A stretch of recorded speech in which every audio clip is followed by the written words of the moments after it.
Hi everyone, welcome to my channel CH Vihar. Friends, ఈ వీడియోలో మీకు తిరుపతి నుండి కాణిపాకం బస్ జర్నీ ఎలా చేశాను, కాణిపాకంలో స్వామివారిని ఎలా దర్శనం చేసుకున్నాను, చుట్టుపక్కల ఏమున్నాయి అనేది ఈ వీడియోలో చూపిస్తానండి. ఫ్రెండ్స్, మీరు ఎప్పుడైనా లగేజ్తో వస్తే తిరుపతిలో బస్ స్టాండ్లోని లాకర్స్ ఉంటాయండి. చూడండి, క్లాక్ రూమ్స్ ఉంటాయి. మీరు ఆ లగేజ్ ఈ క్లాక్ రూమ్లో పెట్టేసి మీరు ఏ దేవాలయానికైనా వెళ్ళి రావచ్చు. కాణిపాకం వెళ్ళాలంటే 44వ ప్లాట్ఫారంలోకి రావాలండి. తిరుపతి నుండి కాణిపాకం సూపర్ లగ్జరీ బస్సులు ఉంటాయండి. అది అయితే హైవే మీదుగా ఫ్లైఓవర్ నుంచి హైవే మీదుగా వెళ్తాయి. నేను మాత్రం ఎక్స్ప్రెస్ ఎక్కానండి. ఎక్స్ప్రెస్ బస్సు ఎక్కాను.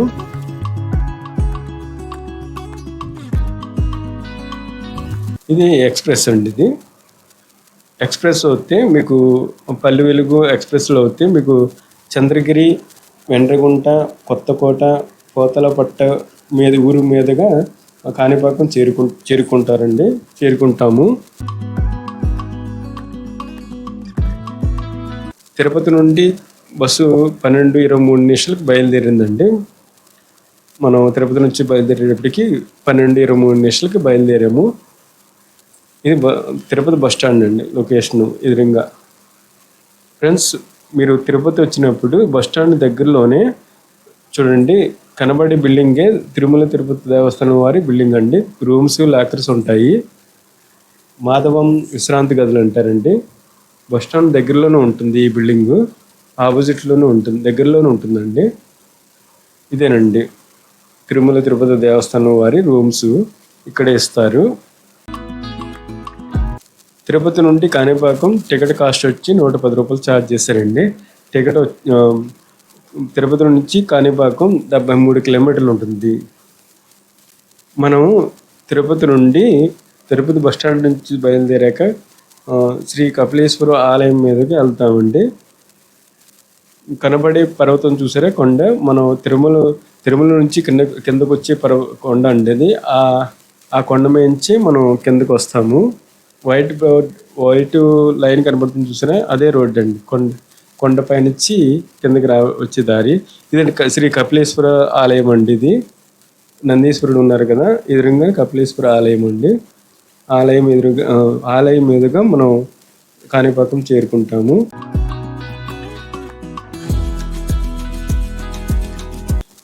అదే ఎక్స్ప్రెస్ అవుతే, సూపర్ లగ్జరీ అవుతే ఈ ఊళ్ళోంచి తిరుపతి ఊళ్ళోంచి వెళ్దండి.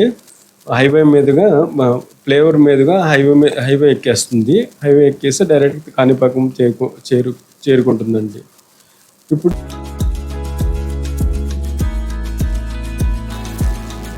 అలిపిరి అండి. అలిపిరి మెట్ల మార్గం ద్వారా మనం కొండపైకి వెళ్తాం కదా, ఇక్కడ నుంచి స్టార్ట్ అవుతాయండి మెట్లు. పక్కన బిల్డింగ్లోనే మనం లగేజ్ అయ్యి ఇస్తే కొండపైకి తీసుకొస్తారండి. మనం లగేజ్ మాత్రం ఈ పక్కన బిల్డింగ్ ఉంటుంది, ఇదేనండి. ఈ బిల్డింగ్లోనే లగేజ్ ఇచ్చేస్తే తిరుమలకి కొండపైకి తీసుకొచ్చేస్తారండి. ఈ బిల్డింగ్లో ఇస్తే.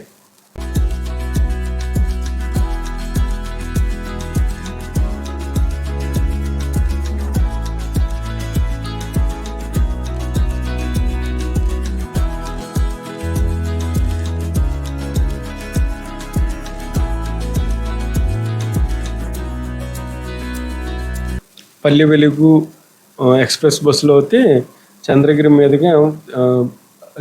మీదుగా కాణిపాకం చేరుకుంటామండి. చూడండి, ఇదంతా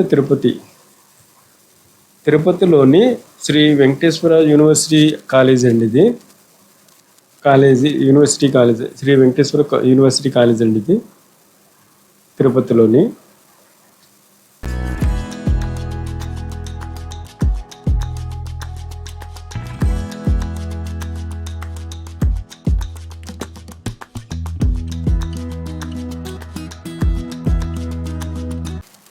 తిరుపతి నుండి చంద్రగిరి కూడా రావచ్చండి. చంద్రగిరి కోట చూడాలనుకుంటే, చంద్రగిరి కోట దర్శించుకోవాలంటే మనం తిరుపతి నుంచి చంద్రగిరి రావాలండి. గంట జర్నీ ఉంటుంది. తిరుపతి నుంచి ఆ, తి- చంద్రగిరి చంద్రగిరి ఊరండి ఇది. ఈ ఊర్లో దిగి ఇక్కడి నుంచి ఆటో కట్టించుకోవాలండి మనం. చంద్రగిరి ఊరండి ఇది. ఆ రోడ్లోనే బస్ స్టాండ్ ఉంటుంది. కనబడే రోడ్లోనే బస్ స్టాండ్, చంద్రగిరికి బస్ స్టాండ్ ఉంటుందండి. అక్కడ దిగి అక్కడ నుండి ఆటో కట్టించుకోవచ్చు చంద్రగిరికి వెళ్ళడానికి. చంద్రగిరి వెళ్ళడానికి సర్వీసు ఆటోలు ఉండవండి. మనం రానిపోను రానిపోను ఆటో బుక్ చేసుకుని వెళ్ళి చూసి రావచ్చండి చంద్రగిరి కోటని.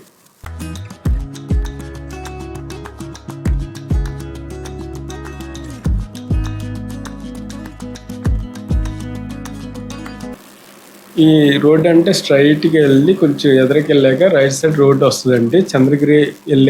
చంద్రగిరి కోటకి వెళ్ళే రోడ్ వస్తుంది. అక్కడ నుండి నడిచి వెళ్ళొచ్చు.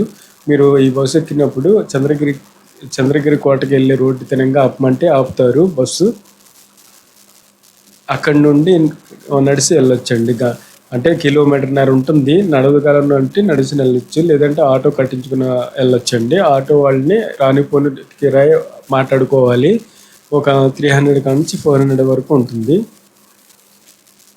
లాస్ట్ ఇయర్‌లోని తిరుపతి వచ్చినప్పుడు ఈ చంద్రగిరి కోట వీడియో కూడా అప్లోడ్ చేశానండి. అది డిస్క్రిప్షన్‌లో లింక్ ఇస్తాను. చూడని వాళ్ళు ఉంటే చూడండి.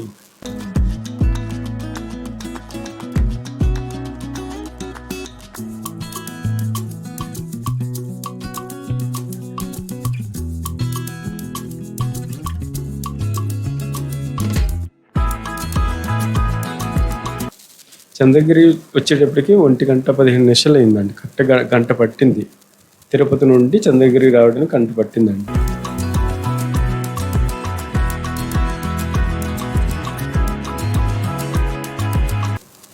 మొత్తం ఫుల్‌గానే ఉందండి. సీట్లు ఎక్కడ ఖాళీ లేవు. బస్సు అంతా ఎదరికి వెళ్దామంటే కుదరలేదండి. వెనకాలే కూర్చున్నాను. ఈ చంద్రగిరి వచ్చాక హైవే ఎక్కేస్తామండి. హైవే మీద చాలా బాగుంటుంది. హైవే రోడ్ చాలా బాగుంటుందండి బస్ జర్నీ. చూడండి పర్వతాలతోటి చాలా అందంగా ఉంటుంది లొకేషన్ కూడా.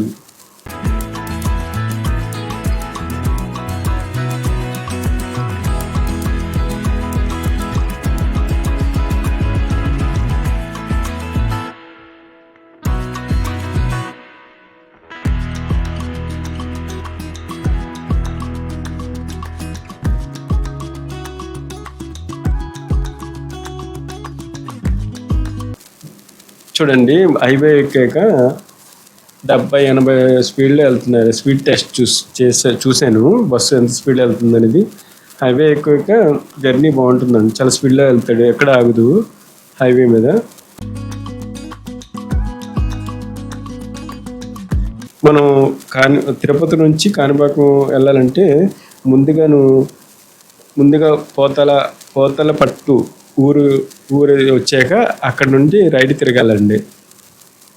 ఇది పోతల పట్టు ఊరండి. ఇది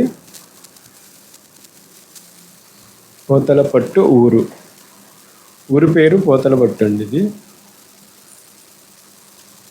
ఈ ఊరు దాటాక ఇలాగా రైట్కి తిరగాలి కాణిపాకం వెళ్ళడానికి. పోతలపట్టు గ్రామం ఊరు దాటాక రైట్కి తిరగాలండి కాణిపాకం వెళ్ళడానికి. ఇది ఎక్స్ప్రెస్లు, పల్లె వెలుగులు ఈ రూట్ అంటే వస్తాయండి. అదే నాన్ స్టాప్ సూపర్ లగ్జరీ బస్సులు మాత్రం హైవే మీదుగా ఫ్లైఓవర్ మీదుగా వెళ్ళిపోతాయండి. అది వేరే రూట్గా వెళ్తాయి. అది ఎక్కడ పల్లెటూరులో ఎక్కడ విలేజ్ ఎక్కడ ఏ ఊరు తగలకుండా డైరెక్ట్గా తిరుపతి కానీ తిరుపతి నుంచి కాణిపాకం కానీ చేరుకోవచ్చండి.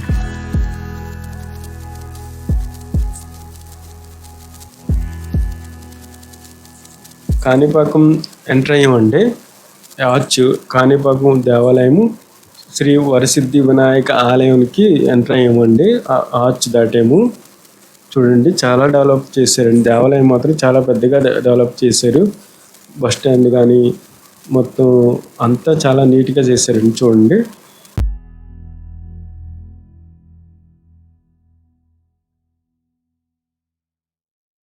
సింగిల్గా వస్తే డోర్మెటరీస్ కూడా ఉన్నాయండి, రూమ్స్ కూడా ఉన్నాయి. కాణిపాకంలోనే, అది కూడా చూపిస్తాను చూడండి. ప్రైవేట్ బస్సులు ఇక్కడ ఆపేస్తారనుకుంటా. దేవాలయం గవర్నమెంట్ బస్సు మాత్రం ఇప్పుడు సిటీ బస్సులు మాత్రం దేవాలయం దగ్గరికి అంటే తీసుకెళ్తారు. బస్ స్టాండ్ చూపిస్తారండి మీకు.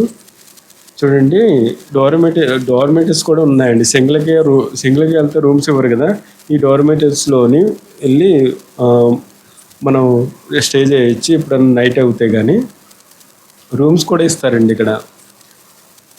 ఇద్దరు కలిసి వెళ్తే కానీ రూమ్స్ ఇస్తారు. రూమ్స్ ఇచ్చే బిల్డింగ్ ఇదేనండి, కాణిపాకంలోని దేవస్థానం సంబంధించిన రూమ్స్ అండి ఇవి. బిల్డింగు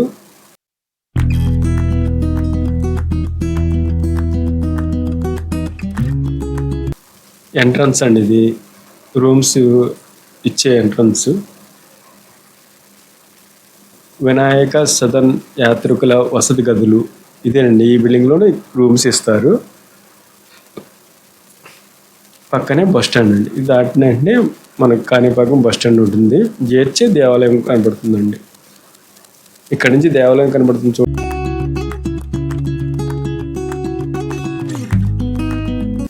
చాలా డెవలప్ చేశారండి, చాలా బాగా చేశారు, చాలా నీట్గా చేశారండి. బాగుంది కాణిపాకం. వరసిద్ధి వినాయక ఆలయం చుట్టుపక్కల అంతా డెవలప్ చేశారండి. ఇదేనండి bus stand, Kanipakam bus stand.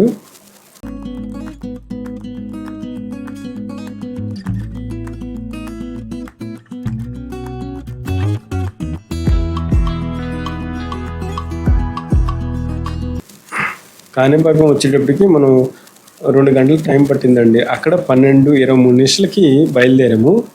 పొద్దున్న 12:23 బయలుదేరాము. ఇక్కడికి వచ్చేటప్పటికి 2:21 చేరుకున్నామండి. ఇంచుమించు 2 గంటలలో చేరుకున్నాము తిరుపతి నుండి కాణిపాకం. ఇదే అండి కాణిపాకం బస్ స్టాండ్. ఈ బస్ స్టాండ్ ఆపోజిట్లోనే ఎంట్రన్స్ ఉంటుంది. ఎంట్రన్స్ ఆర్చ్ ఉంటుంది దేవాలయంకి వెళ్ళడానికి. ఈ ఆర్చ్ నుండి లోపలికి వెళ్ళాలండి. పక్కన కాలు కడుక్కోవడానికి కూడా ఉంటాయి పైపులు. కాలు కడుక్కొని మనం దేవాలయానికి వెళ్ళొచ్చు.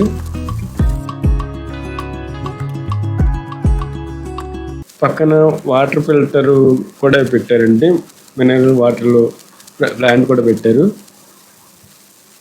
ఇక్కడ నుంచి లోపలికి వెళ్ళాలండి మనం.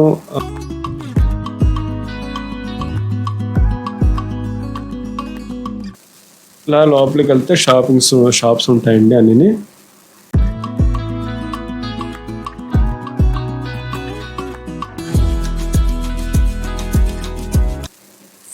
అన్నప్రసాద కేంద్రం ఇక్కడ ఉండేదండి. ఉచిత అన్నప్రసాదం ఇక్కడ ఉండేదండి. ఇప్పుడు తీసేశారు. ఇది ఇప్పుడు కొత్తగా బిల్డింగ్ కట్టి, పెద్ద బిల్డింగ్ కట్టి అక్కడ పెట్టారంట.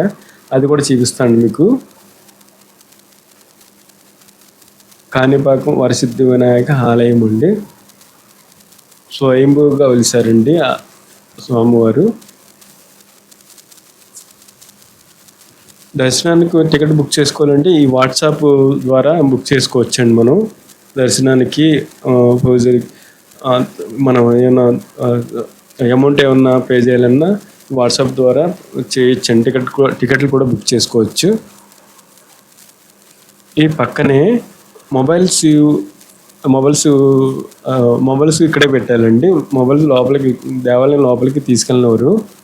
నేను రాగానే ఇక్కడ మొబైల్స్ పెట్టేశానండి.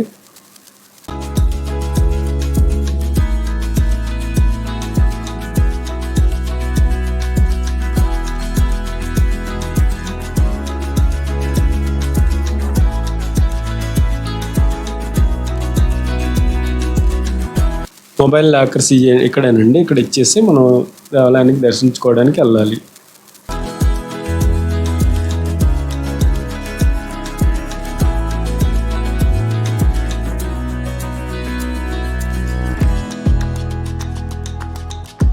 దర్శనం చేసుకున్నాక మళ్ళీ నేను మొబైల్ తీసుకున్నానండి. దర్శనం చాలా బాగా జరిగింది.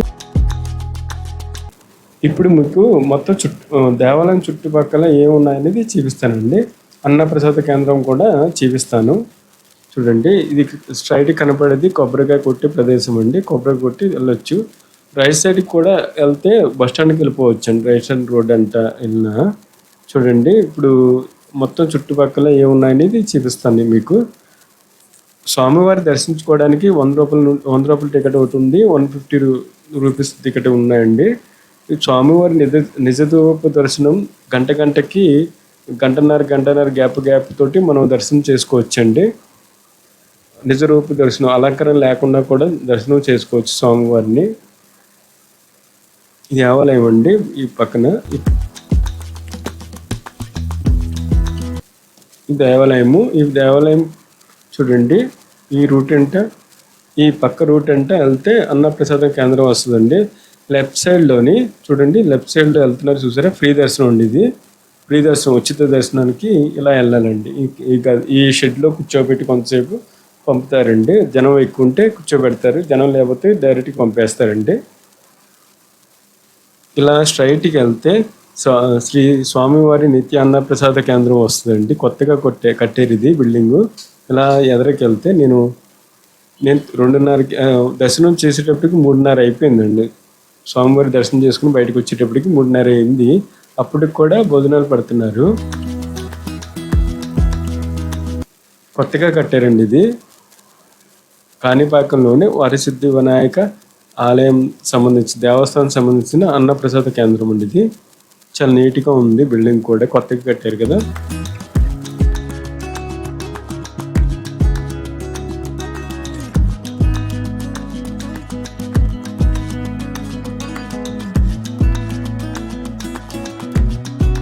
చూడండి, 3:30 అయినా జనం ఉన్నారు.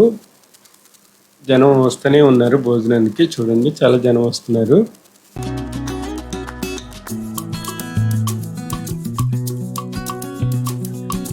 ఇస్తరాకులోని పప్పు, పచ్చడ, పులిహార, రైసు పెట్టారండి. చాలా బాగుంది, చాలా నీట్గా పెడుతున్నారు. చాలా బాగుందండి. కాణిపాకంలోని శ్రీ వరసిద్ధి వినాయక ఆలయం దేవస్థానం సంబంధించిన అన్నప్రసాద కేంద్రం అండి.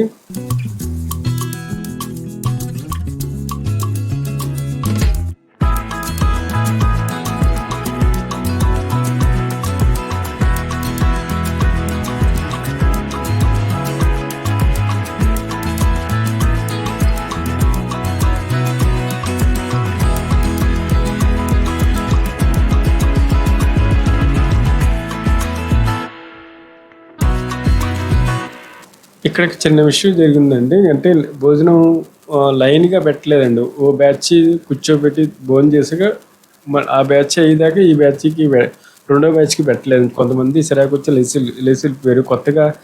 కొత్తగా నిర్మించారు కదండి, మెయింటెనెన్స్ కొంచెం ఇబ్బందిగా ఉంది.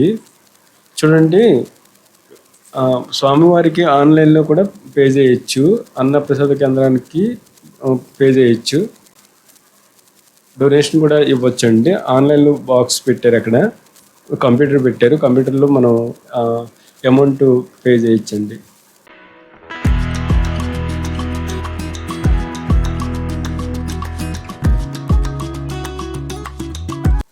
అన్నప్రసాద కేంద్రం కాడ భోజనం చేసి మళ్ళీ దేవస్థానం గుడికి నడుచుకుంటూ వచ్చేసానండి. చూసారా, 4:25 అయింది భోజనం టైం చేసేటప్పటికి. మీరు ఎప్పుడైనా ఈ దేవాలయానికి వెళ్ళాలంటే పొద్దున్నే వచ్చేస్తే బెస్ట్ అండి. పొద్దున్నే 8 గంటలకు బయలుదేరితే స్వామివారిని దర్శించుకుని భోజనం చేయొచ్చు. చూడండి, దేవాలయం వెనక సైడు లడ్డూ ప్రసాద కేంద్రం ఉందండి, విక్రయించే కేంద్రం ఉంది. ఇక్కడేనండి భోజనం, లడ్డూలు ఇస్తారు. ఈ గోపురం నుండి మనం స్వామివారి దర్శించుకొని వస్తామండి. ఇలా దర్శనం చేసుకున్నాక లడ్డూ ప్రసాదం తీసుకున్నాక పక్కనే దేవాలయం ఉంటుందండి. మణికంఠేశ్వర ఆలయం ఉంటుందండి, అది కూడా చూపిస్తాం మీకు. కాణిపాకం వరసిద్ధి వినాయక ఆలయం అండి, కొత్తగా నిర్మించినట్టున్నారు. పునర్నిర్మాణం జరిగిందండి. దేవాలయం ఎదురుగా చూపిస్తాం చూడండి. కోనేరు ఉంటుంది. కోనేరులో స్నానం చేసి మరీ చాలామంది వెళ్తారు, స్వామివారి దర్శనం చేసుకుంటారండి.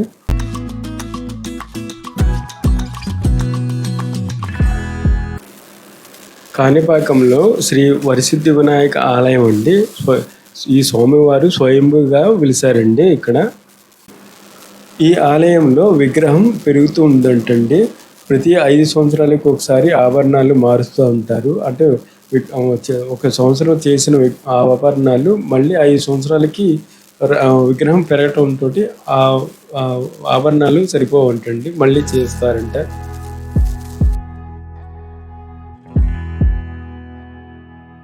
పక్కనే వరదరాజస్వామి ఆలయం కూడా ఉంటుందండి. రైట్ సైడ్ వరదరాజస్వామి ఆలయం ఉంది.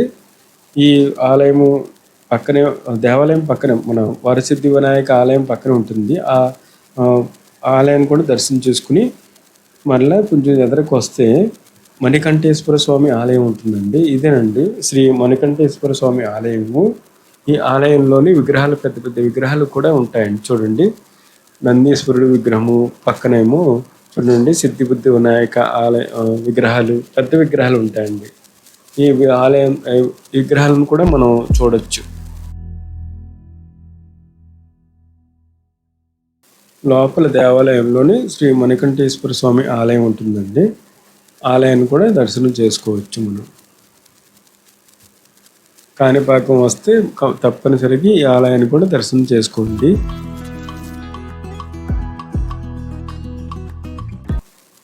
లోపల ఆలయం లోపల ప్రాంగణం ఎలా ఉందో చూడండి. శ్రీ మణికంఠేశ్వర స్వామి ఆలయం అండి.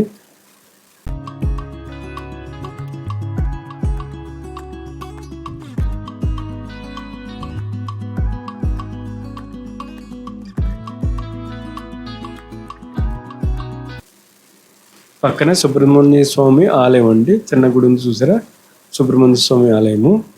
ఈ శ్రీ మణికంఠేశ్వర స్వామి ఆలయం దర్శించుకున్నాక ఇంకా బయటకు వచ్చేసామండి.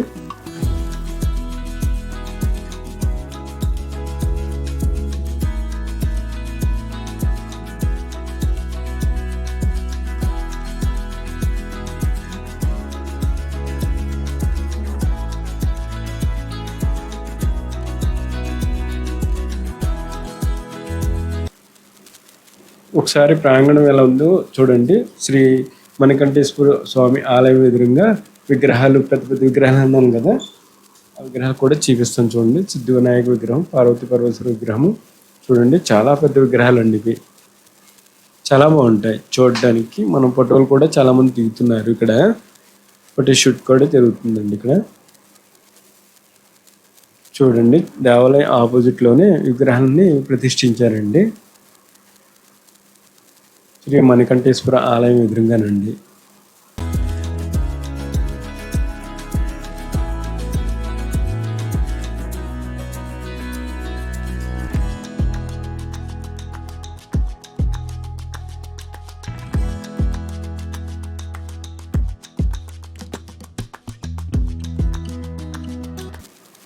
చూడండి, ఈ ఆలయము సిద్ధి వినాయక ఆలయం ఎదురుగా పక్కనే ఉంటుందండి. వరసిద్ధి వినాయక, కాణిపాకం వరసిద్ధి వినాయక ఆలయం పక్కనే ఉంటుంది. ఓ పక్కనేమో వరదరాజస్వామి ఆలయం కూడా ఉంటుందండి. ఆలయంలో కూడా మీరు దర్శనం చేసుకుని రావచ్చు. మనం ముందుగా వచ్చిన రోడ్డు అండి ఇది. మన మొబైల్స్లో ఆకర్షి పెట్టాం కదా, ఆ రోడ్డు స్ట్రైట్గా వస్తే కొబ్బరికాయ కొట్టే ప్లేస్ వస్తుంది. స్వామివారికి కొబ్బరికాయలు కొట్టే ప్రదేశం వస్తుందండి.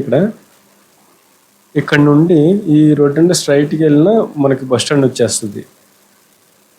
ఇక్కడ ఈ ఏరియాలో షాప్స్ ఎలా ఉన్నాయని, ఏ షాప్స్ ఉన్నాయని చూపిస్తాను చూడండి.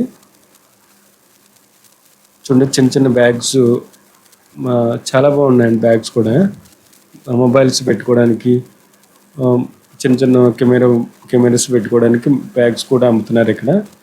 చూడండి, లగేజ్తో వస్తే ఇక్కడ లాకర్ కూడా ఉందండి.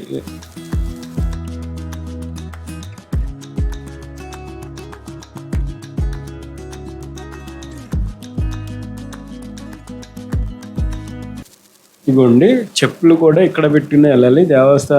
దేవాలయం గుడి చుట్టూరు ఎక్కడ పెట్టినా తీసుకొచ్చి ఇక్కడ పడేస్తారండి. పక్కన చెప్పుల స్టాండ్ కూడా ఉంది. లాకర్ రూమ్స్ కూడా ఇదేనండి. ఇక్కడ లాకర్స్లో లగేజ్ పెట్టేసి స్వామివారిని దర్శనం చేసుకోవచ్చు. ఇలా స్ట్రైట్గా వెళ్ళినా దేవాలయం మనకి బస్ స్టాండ్ వచ్చేస్తుందండి. స్ట్రైట్గా వెళ్ళినా బస్ స్టాండ్కి వస్తాము. స్ట్రైట్కి వెళ్ళి రైట్కి తిరిగితే కొద్దిగా ఎదురుకి వెళ్తే బస్ స్టాండ్ అండి. ఈ రూట్ అంటే వెళ్తే బస్ స్టాండ్ వచ్చేస్తుంది. మనం బస్ స్టాండ్ ఆపోజిట్ నుంచి వెళ్ళాము. కొద్దిగా ఎదురు నుంచి మనము బస్ స్టాండ్కి వస్తున్నామండి. దేవాలయం ఆపోజిట్ నుండి బస్ స్టాండ్కి చేరుకున్నాము. ఓకే ఫ్రెండ్స్, ఈ వీడియో నచ్చితే లైక్ చేయండి, షేర్ చేయండి, సబ్స్క్రైబ్ చేయండి. Thank you.